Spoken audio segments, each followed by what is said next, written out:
Hi guys, thank you so much for coming. I'm Sage with Writer's Block Bookstore. If you don't know us, we're just down the street on Park Ave. And tonight we have the wonderful Kathy Reichs.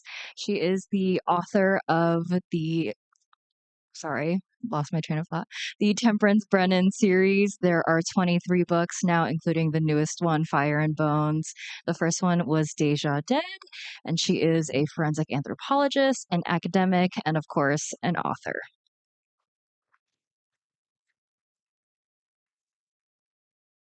For those who haven't read it yet, would you want to give a quick summary of Fire and Bones?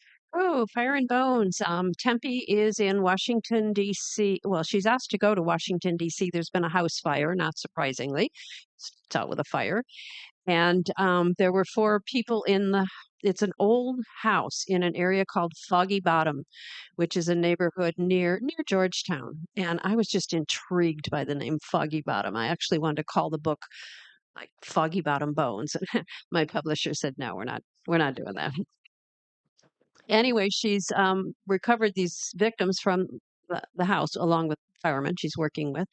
And there's a fifth victim found buried in a subcellar. It's not on any of the plans for this old house. It's not in the basement, it's in a subcellar of the basement. So it's a tiny little lady. And of course, she's intrigued about who this person is and how long has she been down there. And because as I said, it's very old, it's like a 100-year-old house. And um, what's she doing down there? So Tempe becomes very involved in trying to figure that out.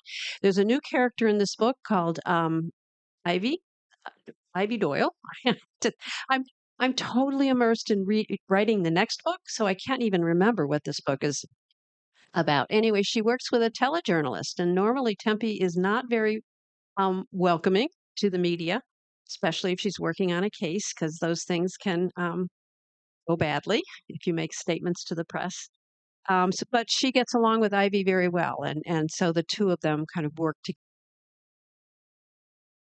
figure out who this older lady, this old little tiny lady is. Turns out that this house had some very interesting history with a group called the Foggy Bottom Gang, and they were bootleggers and rum runners back during Prohibition and right up into the 50s. So we get a little bit of the history. You think of that as like Al Capone in Chicago. Well, this was also going on in Washington, D.C. as well. Awesome. So my first question is more so about you. How did you know that you wanted to be a forensic anthropologist, and when did you realize that you also wanted to write about it?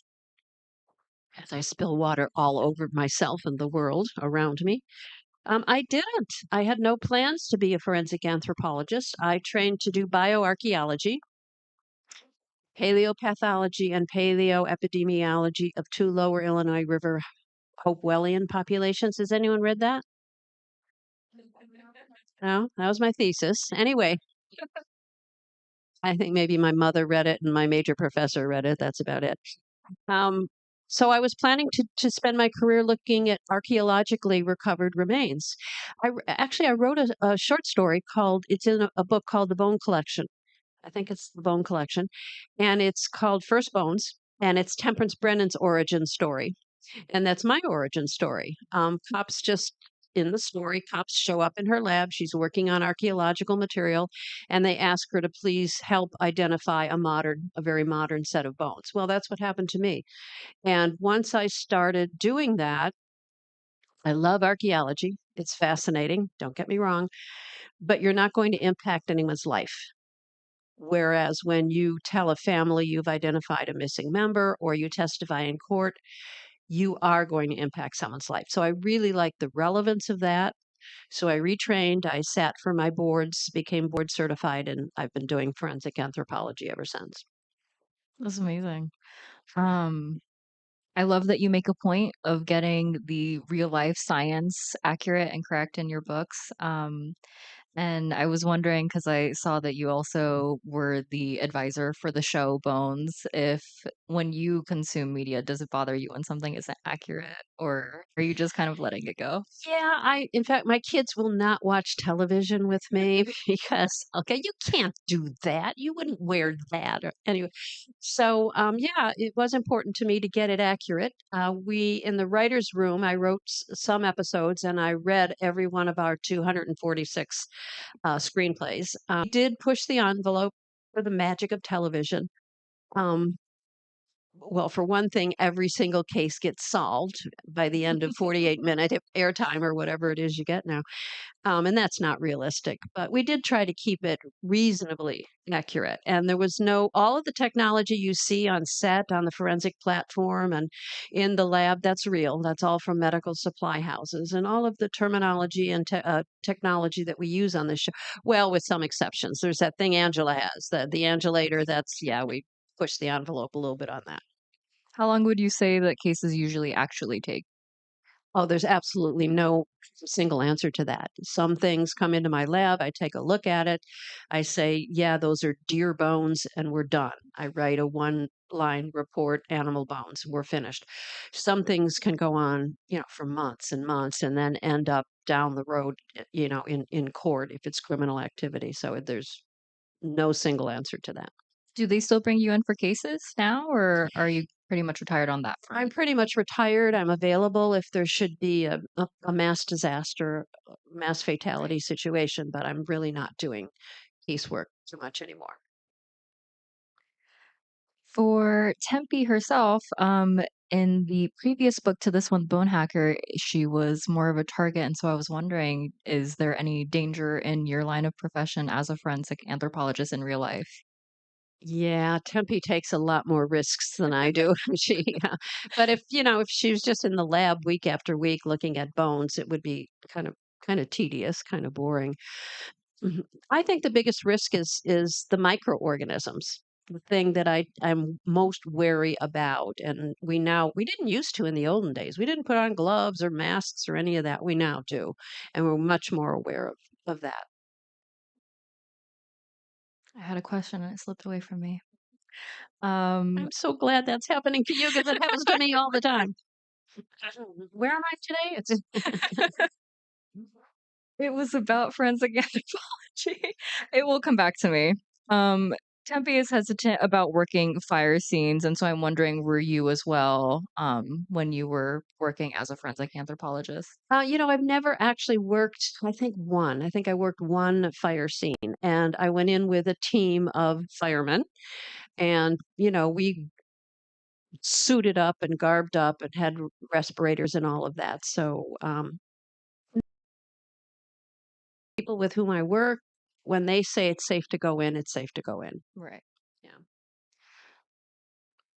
The past and present mingle a lot in both this book and in forensic anthropology, just as a study. So I was wondering if you're a big history buff, if that's something that also intrigued you about your field. Well, that's why I initially decided I would be an archaeologist. Right. Is prehistory interested me more. I was my specialty because you all read my dissertation, so you know this. My specialty was North American, prehistoric North America. So, yeah, that's always interested me when I was a little. I didn't remember that, but when I went to my high school reunion, which was a few years ago, we all had name tags and what we were now doing, and people said, "Oh yeah, you were always reading books about archaeology in high school," and I don't remember doing that, but apparently I did have an interest that early. Yeah. The cases, I know obviously some of the work is based off of your real life experience, but I'm wondering how many, like, what percentage would you say? You really want percentages. Are you a mathematician? Is it? I couldn't give you a percentage. What was your question? I get what percentage are criminal or Or more so like how much of your work is really inspiring? Like how many cases uh, does Tempe do? Like how many books are based off of your yeah, the experience? earlier books were based more directly on actual casework. Deja Dead was based on a serial murder case that I worked on. in Montreal, where there were some interesting elements in the dismemberment pattern, which I took that core idea, just that nugget from the case, and then spun it off into fiction. And that's how I work. I'll take one idea from something I look at. Death du jour was based on two different things I was working on at the time. One was I was asked to help exhume and analyze the remains of a woman named Jeanne Lebert, who had died in 1714, I think. And in the early 90s, she was proposed for sainthood. So I guess if you're proposed for sainthood, if there are remains, the first step is to verify that those are the authentic remains. So I was involved in exhuming and analyzing her remains. So I use that as one of the two storylines in Death du jour. Deadly Decisions, that's the biker book. That was a lot of fun.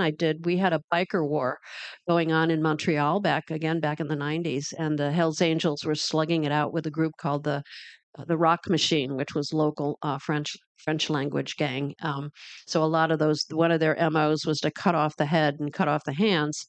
So you had no fingerprints, you had no dental records. This was before DNA. Well, DNA existed, of course. We've had DNA since the dinosaurs, way before that, anyway. Anyway, so you couldn't identify. So I had a lot of those biker murder victims in my lab. So the early books were based much more directly on casework.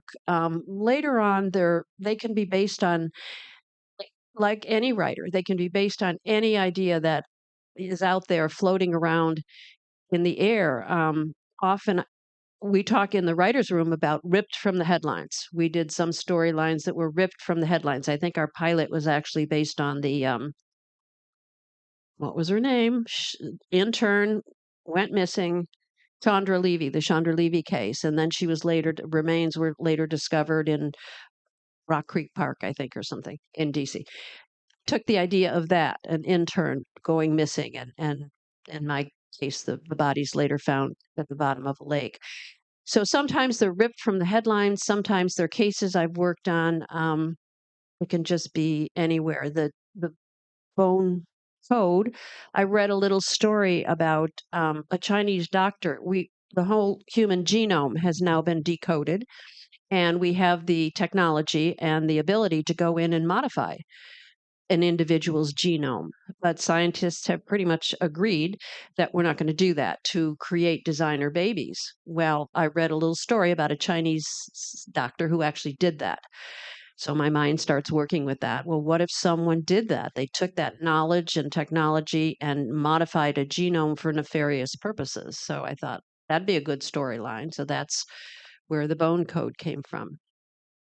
Your very first book, Deja Dead, was it more so you were just like, this is so fascinating, like I have to share this information, or did you always want to be a writer? And No, I never wanted to be a writer. I avoided literature classes in university as an undergraduate. I took the obligatory intro to poetry, intro to fiction kind of sequence. A couple things came together in 1994. I made full professor at the university, which is the highest rank. And so I was free to do, whatever the hell I wanted to do at that point. And I had just worked on this serial murder case in Montreal involving dismemberment. One particular, we can talk in detail if you want, and I also have 3 kids, and they were all talking about going to private universities. And I don't know if you know this, but university professors are not well paid. So I had a colleague who was writing at UNC Charlotte, was writing fiction novels. She was writing Western romances straight to paperback. And I got one and I read it and I thought, well, I won't tell you what I thought, but I thought I can do this. And so I thought, there's something about forensic science is just beginning to be of interest to people. I don't know why, but nobody paid attention to us for decades. And then somewhere in the 90s, all of a sudden forensic science became hot and forensic scientists became, sexy. So I thought, well, it's time for a strong female protagonist and forensic science to drive the solution to the plot. And so all of that kind of came together in 1994. If you write a novel in the English department, you're a hero. If you write a novel and you're on faculty in a science department, you're a little suspect. So I didn't tell anybody I was writing it. It took me 2 years. I wrote early in the morning before going onto campus to teach, and that's not me. I don't like to fire up at dawn. On weekends, summer vacations, whenever I had a free block of time, I would work on the book. My kids would tiptoe around saying, "Oh, mom's working on her novel." A lot of eye rolling going on. They don't do that anymore. But yeah, so that was a really long, rambling answer to your question. That's a great answer, though. Yeah. So I never intended to be a writer, but I thought, I'm going to give this a try. I'm going to finish the book. I will submit it to 50 publishing houses. I knew nothing about commercial fiction. I had no idea how to get published. So when I finished the book after 2 years, when I thought it was pretty good, in those days you mailed in or you sent in the whole big hard copy manuscript. So my daughter had a friend who had a friend who had a friend who worked at a publishing house.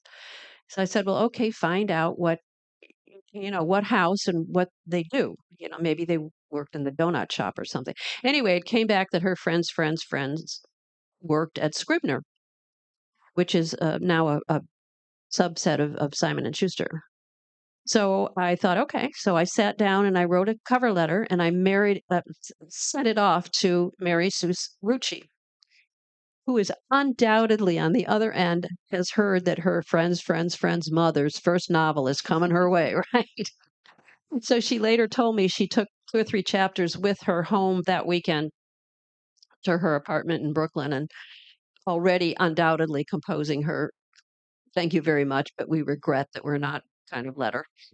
She read them. She went back in. She got the rest of the manuscript. She read it. She handed it up the line to the woman that did become my editor. And I think I had an offer within 2 weeks. Wow. Yeah, it was the dumbest way to get published. It would never work today, but you have to have an agent. If there's anyone out there who's an aspiring writer, I've had publishers tell me they don't even look at material that isn't have an agent representing it.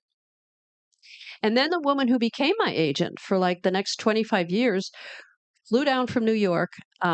And I said, I'm fine. This is a great offer. I don't need an agent. I'm happy. And she said, no, no, no.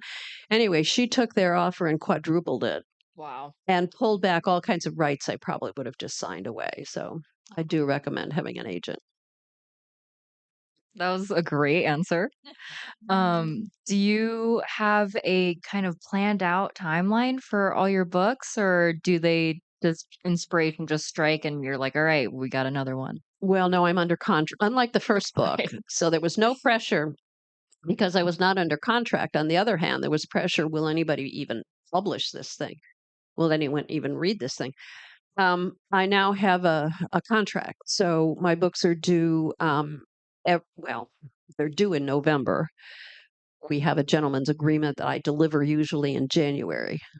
And so it's every year. I've been on a book a year grind. Do you enjoy it, or is it more of like a race to the finish line? Oh, I do enjoy it. I love being a writer. It gives you a lot of flexibility where you can write. I have a house in Charleston and a house in Charlotte, and I write on both ends. I'm not so good at writing. I have colleagues who write in airports and wherever they have. I can't do that. I can edit in airports, but I can't write. So yeah, I like being a writer. I like that flexibility. I like today I have to go see, my grandkids' school play, so I'm not going to write. Or every other day every day I'm free and at home I do write though. Right. What was the most pivotal moment of your career? The most pivotal moment, Hmm. I guess when I decided that I was going to sit down and write what came to be Deja Dead and that I'm going to finish this book and I'm going to, submit it. Nice. I said to myself, did I already say this? I'm going to submit it to 50 publishing houses. Yeah. And yeah. Do you have a most pivotal moment of your forensic anthropology career or your teaching career? Or does this kind of beat Making them? full professor is very liberating because there's no longer the pressure to, publish or perish, as they say, to be promoted from assistant to associate and then eventually to full professor. So that's a rather liberating rise in rank, I'd say. Forensically, oh gosh, I guess passing my boards. The only area of anthropology that has board certification is forensic anthropology because we testify in court. And one of the things that happened in the 90s is all of a sudden forensics became hot and everybody started hanging out their shingle. People who had a degree in psychology were suddenly forensic psychologists. People who had a degree in chemistry were suddenly forensic chemists. Well, how do the courts, how does the judge, how does law enforcement, how does the hiring attorney, how do they know who a legitimate expert is? And that's one of the reasons for board certification is you have to have certain qualifications to sit for your exam. You then have to pass your exam, and you have to be recertified on a regular basis. And to do that, you have to do continuing education to stay up with what's going on in your field. So, You're one of like 100, right? how many? Well, some people are dead. So, Fair. I don't know how many we are right now. You could look at the site if anyone's interested in that. It's the ABFA, American Board of Forensic Anthropology, and it lists everyone who's ever been issued a certificate. Um, so you could count them. We're up to now like 100 and I'm going to say 130, but not everybody is alive and practicing Yeah. anymore. That's very impressive, though. It's a low number. There Yeah. are not a lot of us. Yeah. Do you think it's still becoming a popular subject to study and everything, or I am told by colleagues who are still on faculty at universities, there's been an explosion really? in undergraduate interest, partly because of bones, partly because people see the glamour of forensic anthropology. And yeah, do you get it? I think I broke it. Oh no, she It's broke okay. the chair. What is wrong with you? Do you have anything specific you want to mention to the audience before we go to Q&A? Oh, no, I'm sure their questions will bring out any, hidden secrets that I might have. I hope they buy the book. I can bring up a microphone to anyone who has a question, or you can shout if you'd like to, but I don't mind bringing it up. And we can just start questions right there. How did the TV series get presented to you, or how did your involvement into that? Everybody hear the question? How did Bones come to be? I had had a number of offers, and none of them was really just the right vibe. And then when I was approached by Hart Hansen and Barry Josephson, who came to be our executive producers, Hart was our showrunner. We were just all on the same page. They wanted a character-based show. They wanted my input for one thing. They wanted to put humor into the show, which is something I do with my books. And that's hard because every episode, every book deals with violent death. So how do you put humor into it? It takes a very delicate touch.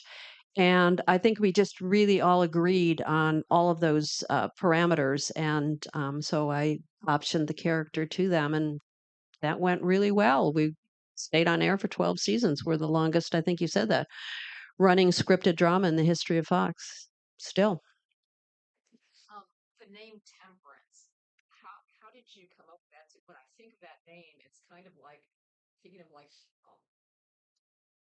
Winston Salem and witches or something. And then her nickname Tempe is just so endearing.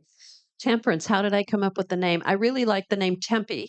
I taught on a program called Semester at Sea uh, a while ago. It's a ship that goes around the world and teaches the students take university courses. And there was a student on there called Tempe, and I thought, well, I really like that name. But my character is a good Irish Catholic girl. So she would have needed, a longer formal baptismal name. So Tempe became Temperance. I never made the connection between the fact that she's a non-drinker and temperance. And if I'd made that connection, I wouldn't have chosen that name. It's just too cute. But that's where temperance came from. And then Brennan. So my daughters argue about who the Katie character is based on. I have two daughters, and they were younger then, obviously 23 years younger then. And it's me. No, it's me. No, well, it's both of them. So I didn't want my son to feel left out. His name is Brendan. So that's where Brennan came from. So Temperance Brennan. Yes. Your entire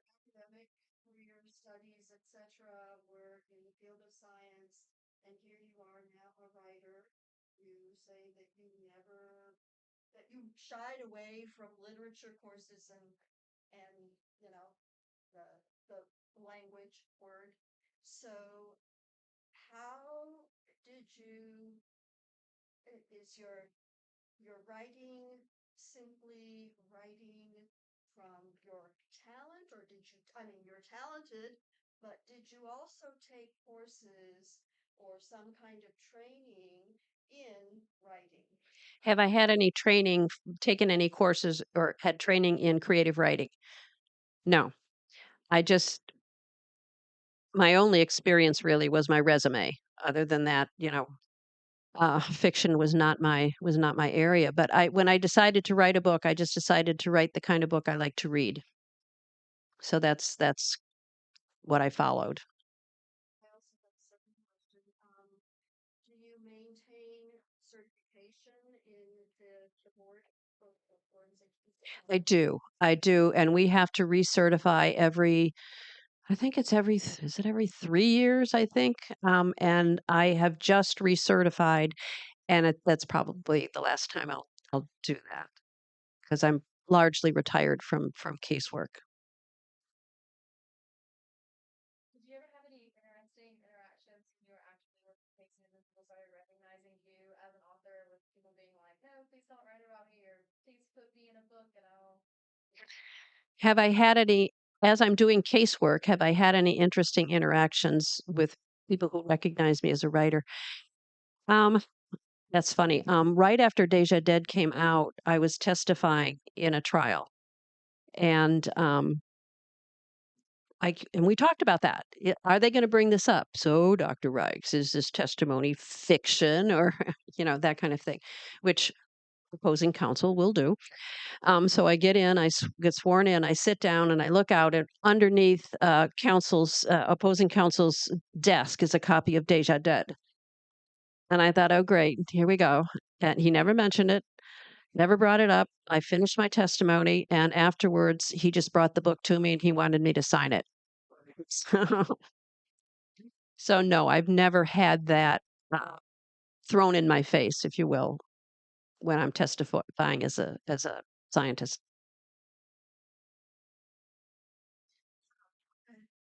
Is it true that you work in both, or works in both South Carolina and Quebec? I Is it true that I work in both the Carolinas and Quebec? Yes, I live in Charlotte, North Carolina. I have a home in Charleston, South Carolina. Um, but I commute to Quebec. I've done until I retired recently, I did all of the forensic anthropology casework for the province of Quebec. That came about, oh, that's kind of a funny story too. That came about, um, I decided many years ago that an educated person should speak French.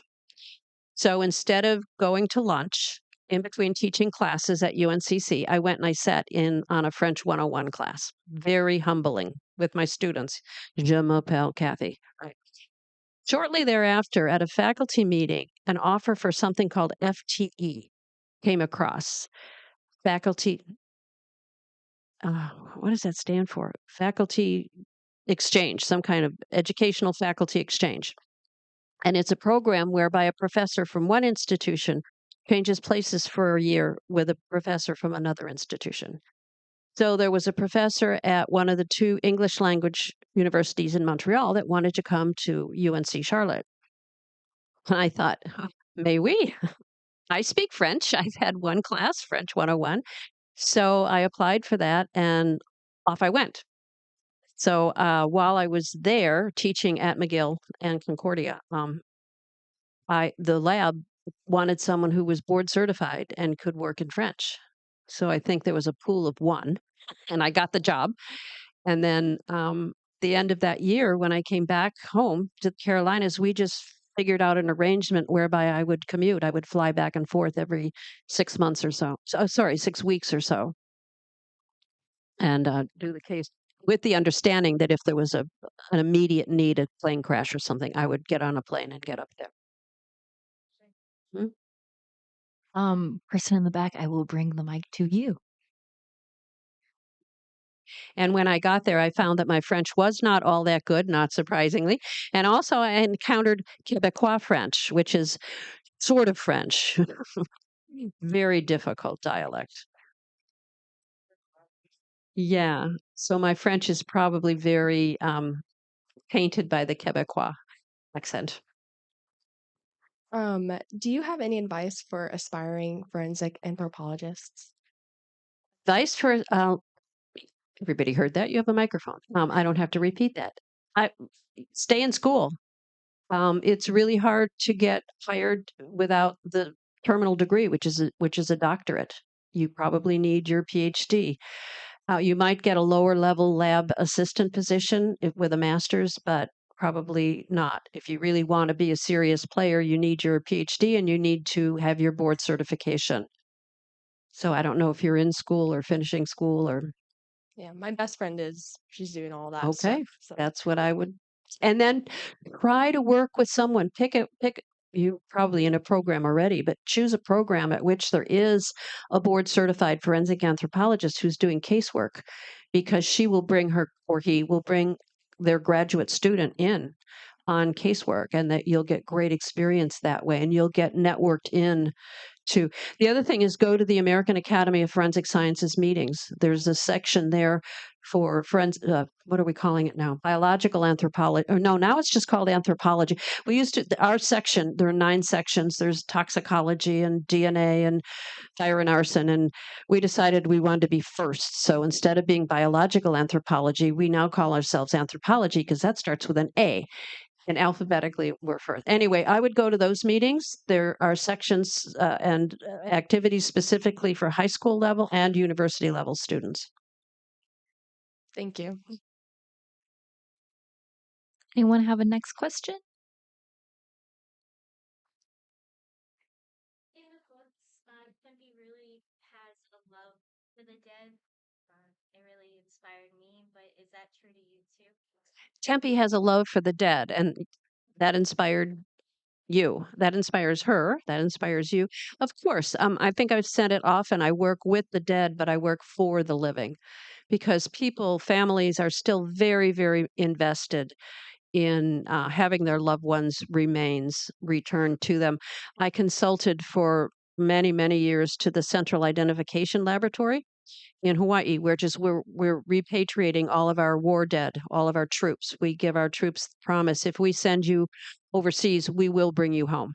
So we have teams on the ground, mainly in Southeast Asia, but there also remains still being repatriated from Korea, and every now and then a crash site from World War II where there will be remains. And it's amazing how long the families are still invested in. It's how long has it been since the Korean War? 50 years? Longer than that. Anyway, so yeah, it's very gratifying to be able to give those families answers. Any other questions? Is there a future for bones? I mean, Is there a future for Bones? Well, I don't even know where we're on now. TNT or A&E or we're still on air. No, we're not in production anymore.